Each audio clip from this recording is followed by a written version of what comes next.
So, what's up, everybody?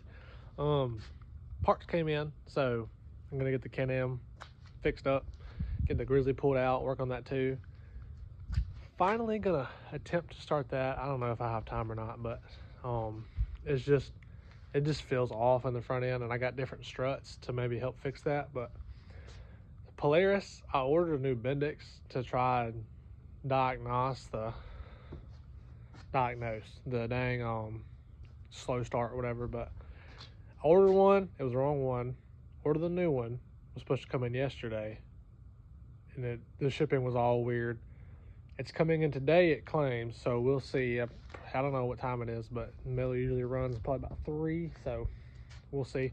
Um, but yeah, had a long morning. I got a bunch of stuff done though. I got some chores on the Tahoe done. I needed to do like fluid changes and stuff, and I got the speed limiter taken off, so Mexico. But yeah, so I'm gonna get all those parts pulled out and show y'all what I got. New air lid, new gasket for that, the tie rods, a new coolant cap because the one on it doesn't really feel like it's locking into place like it's supposed to be. New trim ring just because I want it to look nice. This is the throttle body to intake boot, and it has electrical tape on it, so I'm not gonna risk that. Just got a new one. Solenoid for the Grizzly. I think I'm just gonna go ahead and get the Grizzly pulled out and fix that because that's just one piece, and the ball joint, I gotta see if I can't just tighten it. I may need one. I may have to order one. I don't know yet, but it's like $60 for one ball joint, so we're gonna see if it just needs to be tightened up. But I'll see you in a second. So what was happening is this was separating, and it was causing the bike to shut off, and that wouldn't work. So I took and zip tied them together, and it quit separating. And I wish this thing would quit trying to autofocus. And that helped with that ride, but it's just a junk solenoid, so I'm gonna get that taken off. And when I get it off, I'll show you what I mean by golly.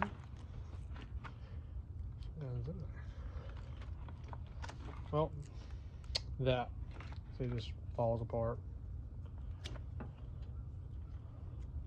Just falls apart.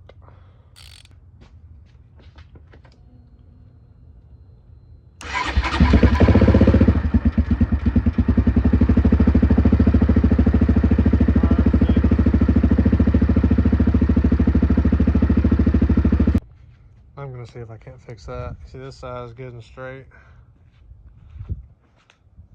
This side is about to ka-chow mod itself. As you can see, it's somewhat separated. I hope it didn't wear the knuckle out because it's been loose for a while, but I'm about to get this wheel off.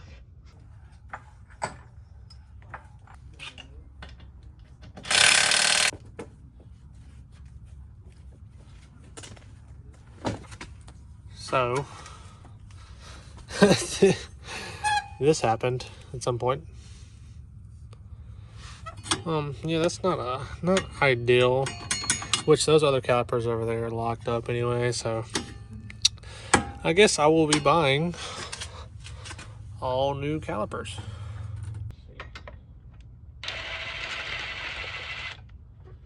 Not that size.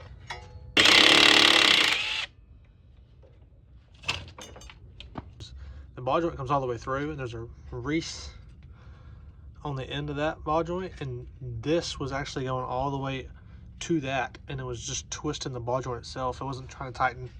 So I found a pretty thick washer, and it is really tight now, like zero movement, and before I could still move it a little bit.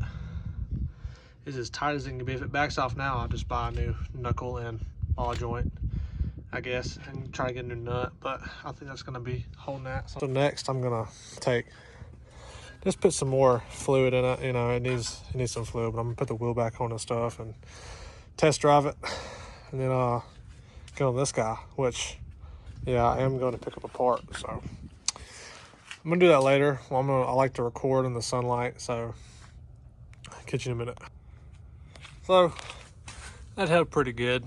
It's still holding. I did some up and downs and stuff like that, and it's still in the same spot, which it would have backed off by now, so I think I got that handled. I got the coolant bled. So maybe a slight alignment before the next ride, but other than that, I mean, it's ready to go now. I got to get the brake parts ordered and stuff, which stops all right, but if you're going down a big hill, you know, you don't really want that. I got to get the seat recovered and find a new one of those plastics, which she wants black anyway, so I'll probably just source some black altogether, but definitely the seat done. I'm gonna do that before next ride, like 150 bucks probably, but now I'm gonna put this up and do some things to this. So I got them out. This one just kind of fell out. That was the one on this side I'm messing with. This one, this side was like seized almost, and I started hitting it because I mean, it doesn't matter. I got new tie rods anyway, so I started hitting it, and I mean, it took that hammer to get it out, and the weld broke before it even came out. And when the weld broke, everything just fell out. So I think what happened is it broke on a rod or something a long time ago, and they just tacked it or whatever. But it's like longer or something, because as soon as that started breaking, it wouldn't move unless with that weld there. As soon as it started breaking, everything freed up. So I don't know, but I'm getting the new ones on here in a minute.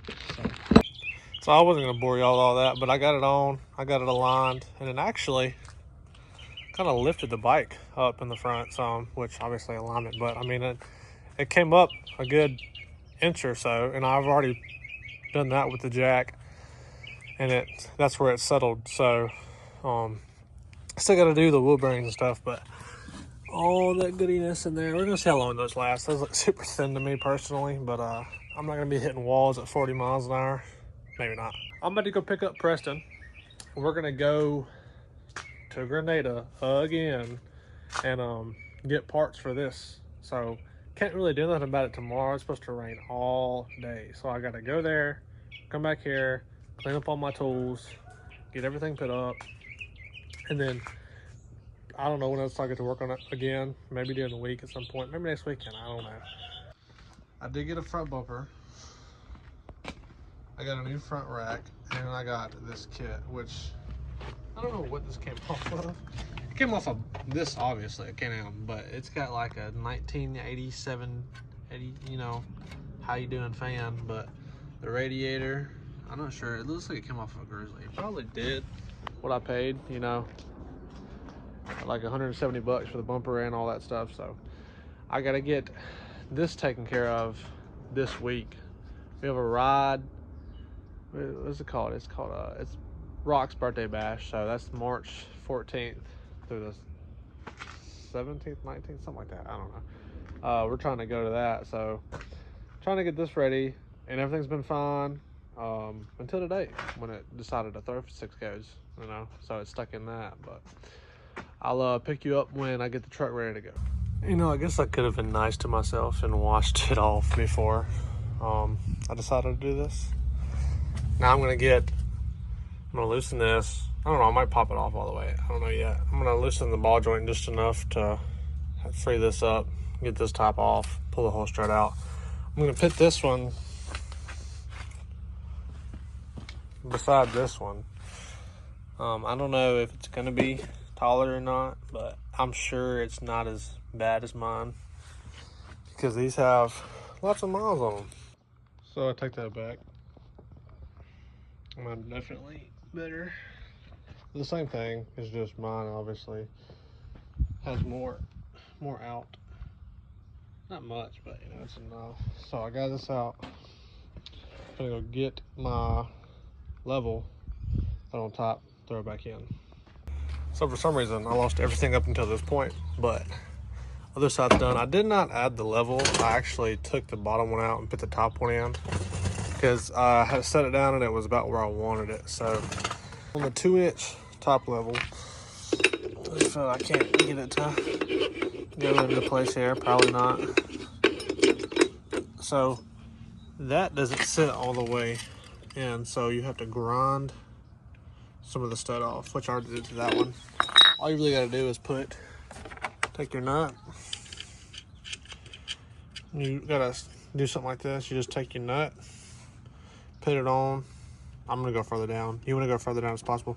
it doesn't really matter where it's at as long as you don't cut it. But this is so when you get done, you can pull it out and the threads will clean off themselves instead of having metal shavings on the end of it. But this side's done. I don't know why it looks squatted right there. Well, I guess because I'm on the jack, but subtract about 1 inch from this right here. And that's where I wanted it. I want like 1 inch higher in the front. Just because Tahoes look weird to me, like absolutely level. All right, so I didn't really record finishing the truck. It's settled. It's roughly 1.5 inches difference, which you can't even really tell that it is higher. I mean, you can kind of Tahoes. I mean, I like it a little bit. It's because it looks like it's doing that when it's level. But like I said yesterday, Can-Am acted very stupid. So Darius told me to pull these out when I want to clean them off. Like I said, it's stuck in limp hole mode. It's got a transmission fault code when I try to put it in low. It says E on the dash, but it still pulls in gear like it's in low. It doesn't make any sense. The fuel pump will not cut off regardless of what I do. It only cuts off when the power shuts off in the dash. That's it. Like key off, kill switch off, screen is illuminated, fuel pump's running. I'm not really a fan of this battery. I bought a new battery for it. It's just easier with the way these terminals are set to put it in. And I'm going to try to get those pulled out now and then clean them, check my trans fluid and stuff like that, and see if that'll fix it. We'll see. Hopefully it does. Oh, that didn't fix anything, but I think I'm on to something. I'm going to change my battery out from my other one that I have for this thing. And as I'm doing that, maybe I'll let it sit for a little bit without power going anything. See if I can get out of limp mode. I'm not sure. There would be geese going absolutely insane right now. I'm not sure about the fuel pump issue. I don't know if that's related to the check engine light. I don't know. We'll see. I've said 17 times in one sentence. So let's get to it. Well, I got this bag out. I need a break from that headache right there. I am going to pull this off and try to clean it, and I'm going to clean these off the best I can.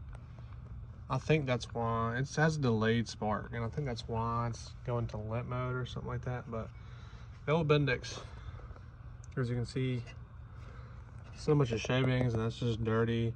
And I'm an idiot and left it open to the rain, and so now it's all corroded in there. But I'm gonna get this off. Okay, so when I tried that, the first thing that happened, so I just got some nice wheel cleaner, and the stator is spotless now. Not really like prone to doing that much, but everything's clean now. Shouldn't be any metal nowhere. I would have to pull this off and file like all of these, but I don't know. As long as it picks up a reading, I guess it's okay. You would figure with it being an open system, I don't know. I don't like pull start bikes, but with it all cleaned up, I'm gonna let that dry for a minute, and then I'm gonna go get the new Bendix and start putting that in. Well, I got it a few bolts in, hold it right now. I got it back together. This battery is dead. And it was just in that. So I'm wondering if I put my good battery in there, if it'll run right. I got this one on the charger right now. So while this charges, I'm gonna put that battery in there and try that again. So the battery, got it out of limp mode, but my fuel pump still never shuts off. So it just keeps on going, just spraying.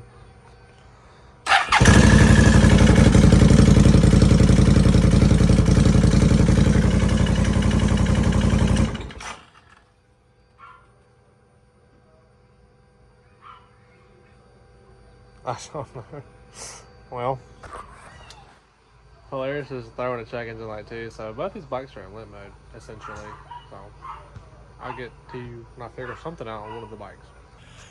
Alright, so since this is all I think this was sitting on the radiator, and I think this relay over here popped out a little bit. I put it back in, and now it does fine. Like, I've put it in gear. I get, when low, it has trouble going to low, but it will eventually go to low, and like it'll read low, and it won't throw a check engine light. Put the new battery in. I don't know if that was the problem or not. I think that relay was the problem. But now, when I prime, it shuts off like it's supposed to, and I can run it, turn that off, and then it kills it immediately. So we're back to where we were before we tore it down. So I really need to just get all that cleaned. So I gotta get my Empire. I gotta get that tab welded. I'm gonna clean the bike eventually. That's like the last step, is cleaning this thing. It has to be 100%. The shocks are still all offset. I need to get that handled. I want to put the trim piece on the screen because I did fix where this is sunken in. I got that in place like it's supposed to be. But you see, if I put the brand new black ring on, I want to pull this off and paint it, but I need to pull the snorkels out. And there's like self-tappers in this thing, but the middle one's just chilling. So I need to get all new pipe ran for that, which I'm going to before I go ride. I just needed to get it 100%. I can get on it and go. I still need to test drive it down the street like this, but there's no brakes, so I don't really want to get off in it too much. And it's stupid loud with this blown out HMF, and my neighbors already don't like me, so I'm trying to keep it on D-low. This bike, I don't know. I honestly, the ECM might be burnt. There's no relays or fuses on these bikes. If you tell me there is, come show me where it is, because I've had this bike bare, and I haven't found one thing. So everything does like it's supposed to.